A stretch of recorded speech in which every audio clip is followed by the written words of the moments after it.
Hello everyone, welcome to the channel. My name's Annie and this is my creative detour.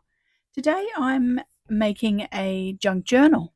It's actually a nature inspired junk journal, and I have done quite a bit of prep on it because I didn't want the video to go too long, but I'm going to do some of it with you today on the video.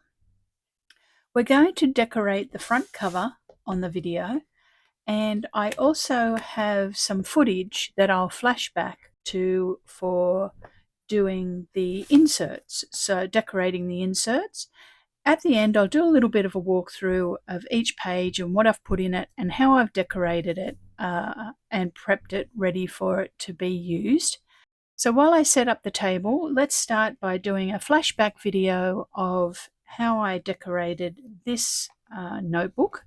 I'll speed it up and put it to some music, and it won't go for very long, and I'll meet you back here in a few minutes after you've seen how I decorated this.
Okay, I'm sure you enjoyed that. Let's have a little bit of a close-up of that now. I'll show you the golden shouldered parrots from Australia, and they're from northern Australia. So let's have a little look. You'll see that there's quite a bit of texture on there with doing the textured paste and stamping, and also I've done some splatters and just a few little clusters of things to make it look a little bit like a field notes, or like a specimen kind of a notebook. So there we go, lots of pattern and texture. And I'll show you the other one at the end that I decorated the other day. But what we're going to do today is we're going to do the cover for this, and then I'll walk you through the whole junk journal. But I have prepped a few things. I've pulled out just a backing piece of cardstock in a a creamy vanilla color. I also have some cork because I wanted to keep it fairly natural. So I've got some cork and it's a paper. I'm going to put that on there. And I've got the Banksia here, the red honeysuckle saw Banksia. The saw being because the leaves on it are very, they're like a sawtooth on a circular saw. And I've got the information about it. Sometimes I love putting the information about a specimen with it, but I'm going to use that as the background. And we're going to do a little bit of stenciling and stamping on the background, but not a lot because I want the Banksia to really be the hero. So I don't want the background to be too busy. And then I'll put on some little bits and pieces. So let's decorate that now. The first thing I'm going to do is I'm going to stamp. Some of you may have noticed that I love doing Australiana themed projects. Some of my full deck challenge projects have got an Australiana theme to them. And I love doing things from Paper Rose Studio. I'm very drawn to Australiana things, which is fine because I'm Australian and I'm very proud Australian. But unfortunately, I don't have a postage stamp, a franking stamp uh, that's an Australian stamp. So this one says Rochester, but I'm going to put something over it a little bit. Better use VersaFine just in case I decide to do something else.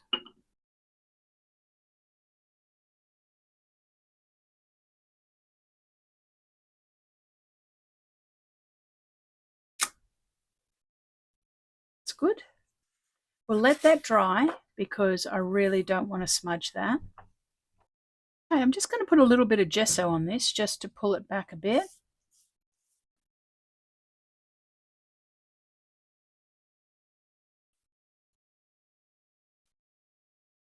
Okay, let's dry that off. Let's do a little bit of stenciling on this. I'm going to just position this on here and have the background information just really just framing the flower. This Banksia is absolutely beautiful. It's not in real life, it's not as blue as this. It's more of that rusty red. But sometimes when the light hits it, the little flower seedy bits have a little bit of a bluish tinge to it. But they're absolutely stunning in real life. The shrubs are quite big, and the Banksia heads are, oh, they're big. They're bigger than that, but they're about this big. The heads of them are about that big. They're a decent size. Okay, let's put a little bit of ink on this, and we're going to do the background with some stenciling. So let's just work out where I want to do some stenciling. So I think I'll use frayed burlap actually. I think vintage photo might be too similar to the colour. So welcome to the people that are new. If you're new here and new subscriber, I have had a few new subscribers, so thank you very much for subscribing. I really appreciate it. If you're new, first time here, welcome. Hopefully you enjoy the video today. And to all my regulars, thank you so much, guys. I really appreciate you regularly tuning in and commenting and liking. It doesn't go unnoticed. I read every comment and I comment on every comment at the moment. That's what I do. Oh yes, that looks nice, doesn't it? We might just put a little bit more around the base bit here. Yeah, so I was saying that I often do Australiana things. I don't do it on purpose. I think that I'm just naturally drawn to it. I don't know whether that's just because I'm exposed to it all the time, or whether it's just because I'm a very proud Australian and I love Australiana things, which is possibly what the reality is. I am a very proud Australian. I think we definitely are a lucky country. but I do love so many things about living here. Now, I'm not I'm not going to do too much with this. I actually really like that it's popping out. I'm really just going to stick this on, mount it onto the frames that I've got. I want it to burst out of that edge a little bit. So let's stick this down. And I think that I'm going to use just glue stick on this because I don't want any lines to be seen. Now I'm going to show you which book I got this out of, this beautiful specimen. And the book I actually got from a thrift shop, but it is a lovely book and it has beautiful specimens. It's lovely because it has plates of lovely illustrations, and then it has the information on the opposite page. Let's not stick too much of that down. I'm going to cut these off and transfer them. See if I can use them around the edge.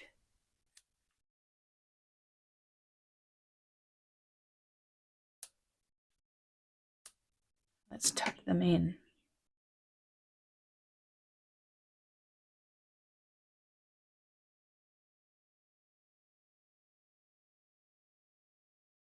I'm just tucking in some of these offcuts that I've cut off around the edges so that the foliage is a little bit more full on the edges. Okay, that's looking lovely. Okay, now while that's setting, I'm going to put that under my mat and let it just press for a little bit, and I'll show you this book. Okay, so here's the book. It's called The Classic Horticulturalist by Ursula. Now, this could be Bouchon, but I'm Australian, so I'm going to say Buchan. And Nigel Colborne. And the lovely thing about this book, I'll actually tell you when it was published. It's 1988. So the thing that's beautiful about this book is that you can see that the page it's not white. So here's a white piece of paper. So it's a lovely vanilla color, but then it's aged a little bit. So you can see that the white against it, it's definitely not white, but it has these beautiful plates here. Here's an example of the New Zealand Christmas tree, but it has beautiful plates, and it has a close-up dissection of the flower head. For those of you like me that like a little bit of a cross-section of things. Then on the opposite page, it has the information. So you can see for my specimen, I cut out, I'll find something that's a good example. I cut out the specimen here, and then I cut out this section of it, and this is the Christmas rose. And I'm using both. The only downside is that you lose the plate from the opposite side to the information. But as you can see, as a feature element, like I'm using it, the illustrations are absolutely stunning. And so if you see this at a thrift store, or you might be able to search it and find it online somewhere, it's definitely worth picking up. I'm not sure how much I paid. It might have oh yeah, $2 I paid in May. And I may have actually shown this in a thrifting video. So it's worth picking up if you spot it. It's got some lovely images, and they're big enough that fussy cutting them out is pretty simple. You'll be able to use them as a feature piece in your compositions. So let's bring out our piece now, and I'm going to just cut it down. Now I'm going to put a few white splatters on it just to brighten it, and the dreaded white splatters. Every time I do it, I love them once they're on. I get it everywhere. It goes on. I've got it all over my monitor. I do put the drop sheets down. I'm using Liquitex acrylic ink. Okay, so my image is dry. Let's have a little look at it before I glue it down. So you can see that the splatters work quite well and they just brighten it up a little bit. Now, sometimes I come along and I put some medium on this and seal it so that I can do my pit pens on it to put more vibrancy in it. But I'm actually happy with the level of saturation that's already in it. I don't want to put more colour into it. If anything, I'm looking at it wondering whether I need to put a little bit of gesso on it to pull it back, but I'm not going to. I'm just going to leave it, but I am going to, as you can see, it's got a bit of a wobble on it, the page. So I'm going to use some double-sided tape.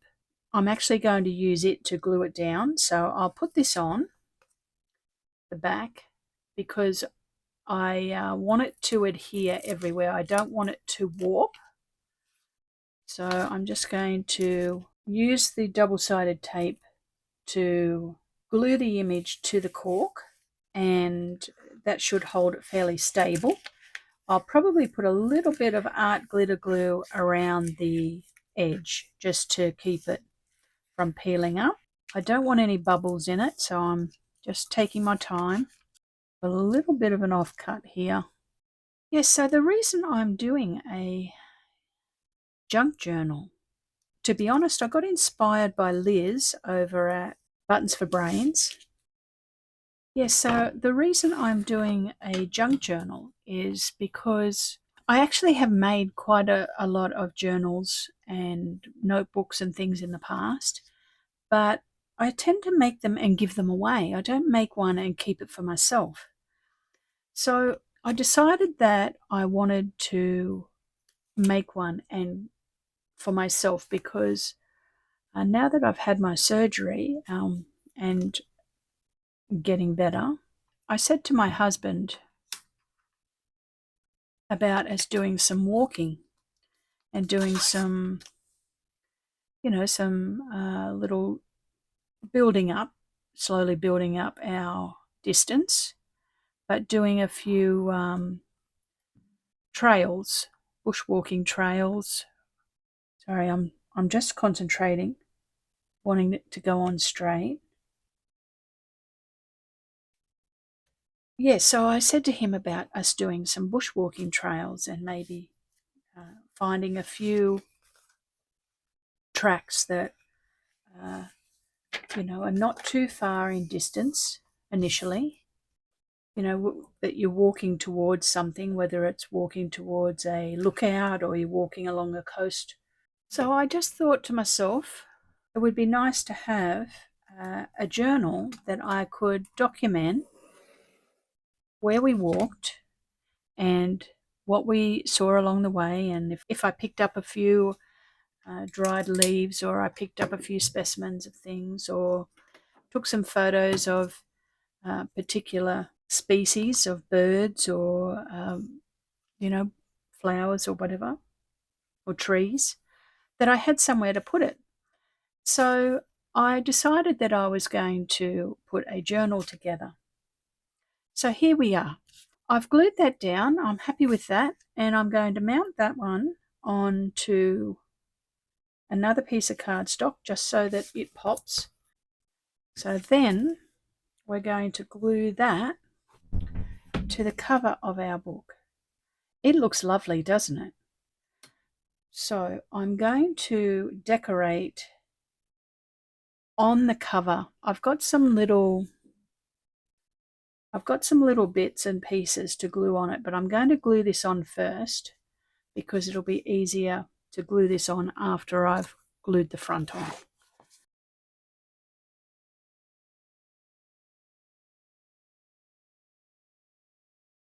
Straight. Getting it straight would be really, really good, Annie. Really, really good if you got it straight because you're going to have to look at it for years.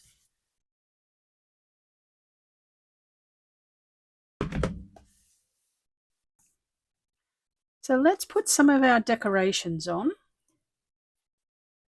I have a nice stamp here. It's quite old actually. I think it's in 1950s sort of stamp.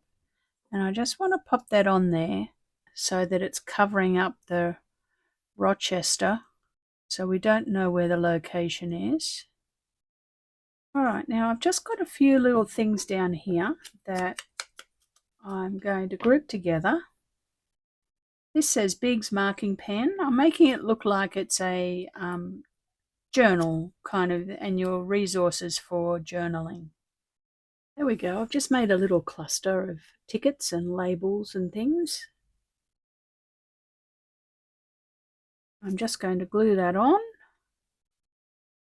Okay, let's clear the decks and we'll do a lovely walkthrough of the junk journal. Okay, so here's my nature junk journal. I'll show you the cover. So I have a red honeysuckle saw banksia as my focal point. And I've done some stenciling in the background. So I've kept the information there a little bit so you could read some of it. And I've mounted it onto cork and then just onto some cream colored cardstock. Now I've done a lay flat method.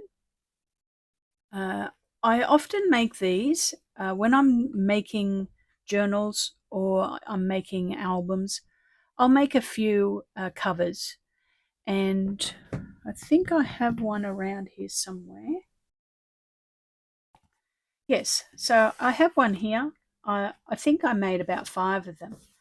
You can see that I've just covered some chipboard, scrap chipboard or chipboard from packaging, and I've put a spine in it, and I usually make them around about this size so that I can do, it's a good size for a journal, and it fits quite a lot of notebooks in it. So I do make quite a few of these. I'll do a bit of a run and I might make, I don't know, maybe 5, 6 black ones and then 5 or 6 craft colored ones, and I just have them laying flat on my shelf, and then when I feel like making something, I've got it.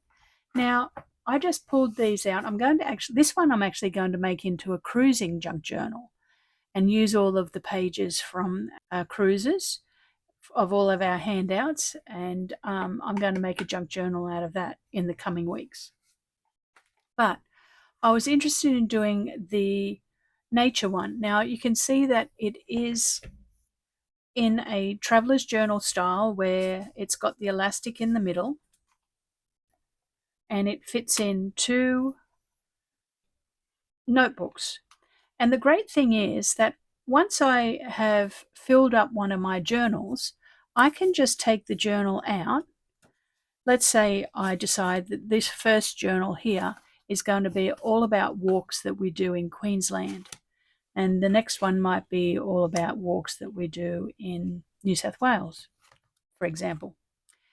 And then I can just take the notebook out, but I can keep using the cover for years and years and years. So back to the cover. That's how I made the cover. And if any of you are interested in seeing how I make the cover, leave a message in the comment below and I'll do a video of how I make these covers. I'm more than happy to do a video showing you how I've done it.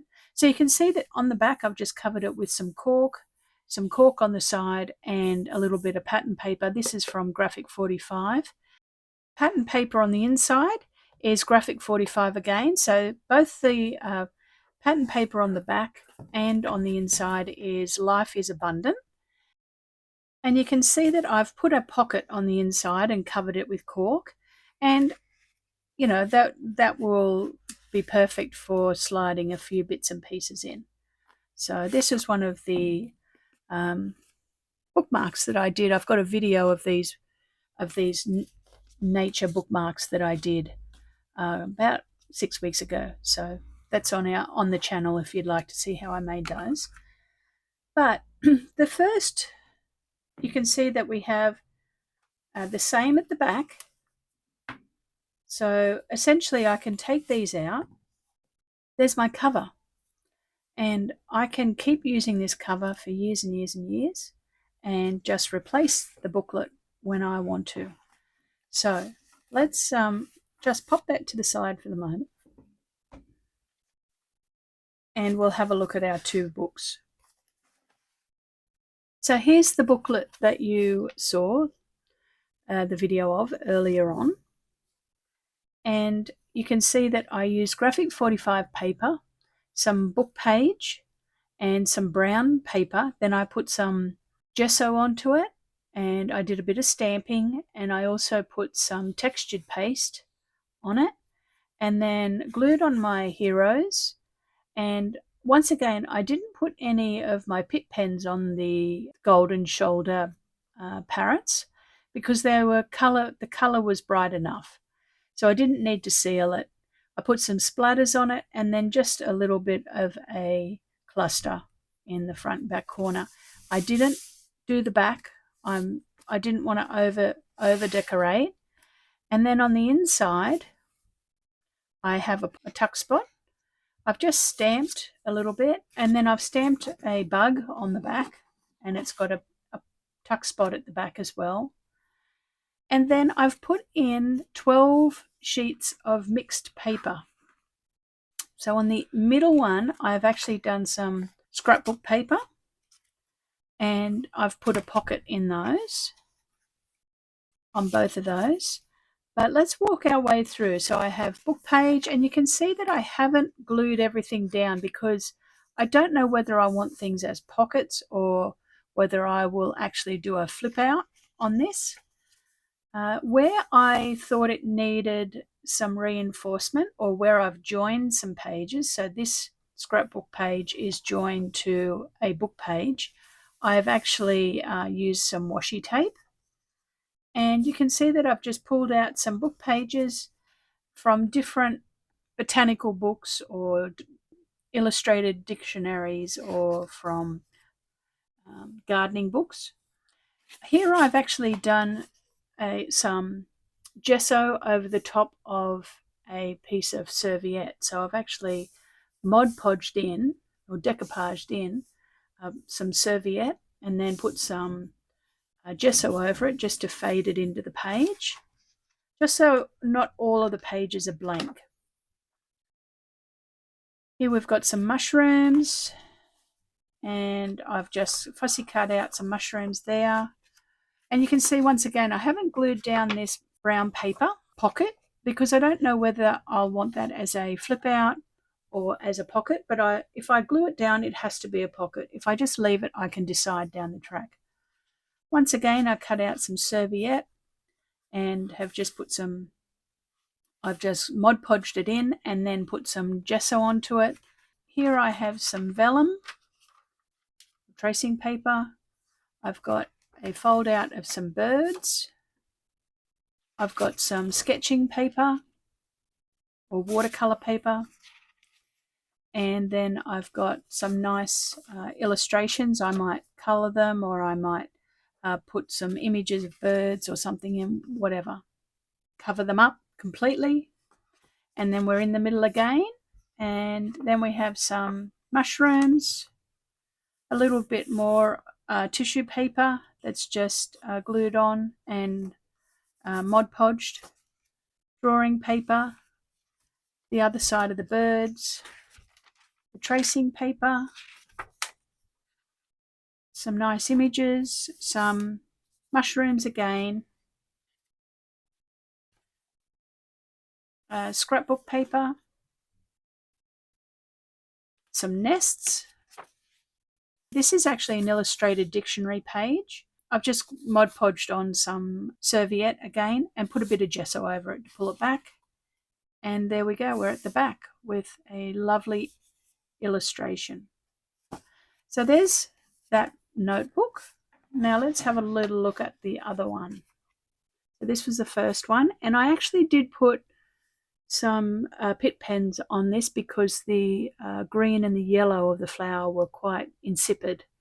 So I sealed the top of the image after I glued it down, and then I did some pit pen on it. So here we can see, same principle. I have glued down some graphic 45 scrapbook paper. I've put some text paper onto it, and then I've put some stamping onto it, a little bit of gesso and some textured paste with the stencil, and then I've just done a nice little cluster here with figure number 1 on it and put a bit more colour on the focal point Finished it off with some white splatters. So there we go, there's the cover. And much the same as the first one.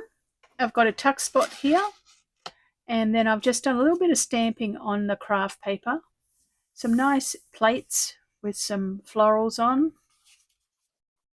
Once again, Mod Podged on some serviette and a bit of gesso on the page. Some illustrations out of books. Got bonsais and some birds. Here we have brown paper with some tissue paper on. That's actually Tim Holtz tissue paper. This one here has another serviette on it, and I didn't actually put any gesso on that one. I liked the saturation with this illustration here. And here is just got some All and Create washi tape on it. And that's because this is actually the center of the page. You can see that's where the staples were. So I've just reinforced where the staples were.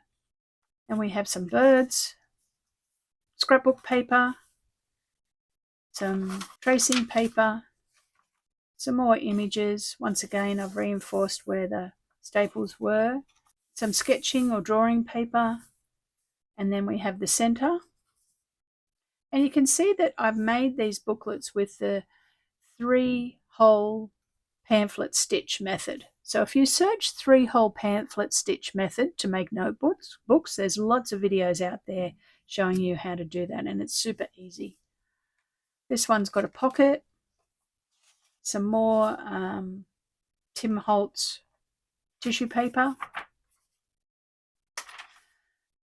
tracing paper, some trees, and some serviette again. We've got our birds, some nice little illustrations of plants. I like the brown paper in it. I always usually put brown paper in. This one's got a little bit of gesso on it. And then just some book pages and scrapbook paper, and then we finish off with a tuck spot at the back. So let's put them back into our journal, and I'll show you the closing for my journal that I like to use. So you can see that they slide in easily. I'll just cut that down a little bit, and let's put in 2 of our bookmarks that we've previously made. Let's put this one in here. This one's rosemary. And we'll put our parrot in here. There we go. Now for our closure, I have these 49 and Market book bands, and they're excellent for the size of the covers that I make and the size of the journals that I make. They are perfect. So you just put them on, stretch them over, and they hold the book closed. They're easy to use, easy to take on and off, and they come in grey, white, and black. So there we go. There's my nature junk journal. And if you like the video and you like the journal, give it a thumbs up. I really appreciate it. And if you'd like to see how I made the lay flat cover to put journals inside, just leave a message in the comments below and I will do a video on that. They're really easy to make and very quick, and I tend to mass make them, so just leave a comment and I will do that for you if there's enough interest. I do want to give a shout out to Liz from Buttons for Brains, who inspired me to make this nature junk journal. I'll link her video below of the one that she made, and you can all have a little look at that. So thank you for that, Liz. This journal will be housing information about my husband and I's bushwalks. Okay, thank you for tuning in today. I really appreciate it, and I've got some more projects coming up. So I will see you all very soon, and have a great week, everyone. Bye for now.